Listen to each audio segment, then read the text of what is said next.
দেশে কিন্তু এখনো 4 কোটির মতো রাজাকারের বংশধর রয়েছে, যেটা 71-এও ছিল, বুঝলেন? এত রাজাকার ছিল আমাদের ওই সময়? অবশ্যই ছিল, অবশ্যই তখনও ছিল। 71-এ 7.5 কিন্তু কোটি। সংখ্যাটি তো 2 থেকে 5%-এর বেশি বলে না না কখনো। না, এটা 20% আপনার ছিল যারা বাংলাদেশের বিরুদ্ধে ছিল। ওনার কথা মতো যদি 4 কোটি রাজাকারের বাচ্চা এই বাংলাদেশে থাকে, তো 4 কোটি রাজাকারের বাচ্চা, তার সঙ্গে যদি 4 কোটি রাজাকারের বাপ ধরেন, বাচ্চার বাপ ধরেন, তাহলে তো আরো প্রায় 1 কোটি চলে আসবে, 5 কোটি।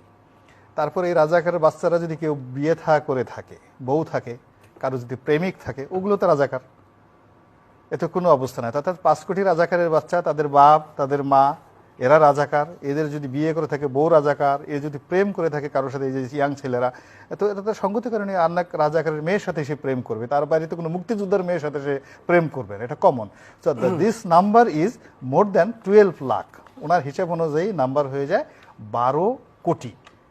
4 কোটি রাজাকার এই রাস্তায় এখন যদি থাকে 12 কোটি হয়ে যায়, বউ, বাচ্চা, প্রেমিক, এগুলো সব ধরলে আর কি, নাতিপুতি ধরলে 12 কোটি লোককে আসলে পাকিস্তান যাওয়া সম্ভব নয়। বরং এই রাজাকারের বাচ্চারা, 12 কোটি রাজাকারের বাচ্চারা যদি এক হয়ে যায়, তারা অনেককে ভারতে পাঠিয়ে দিতে পারে। That is the dangerous game.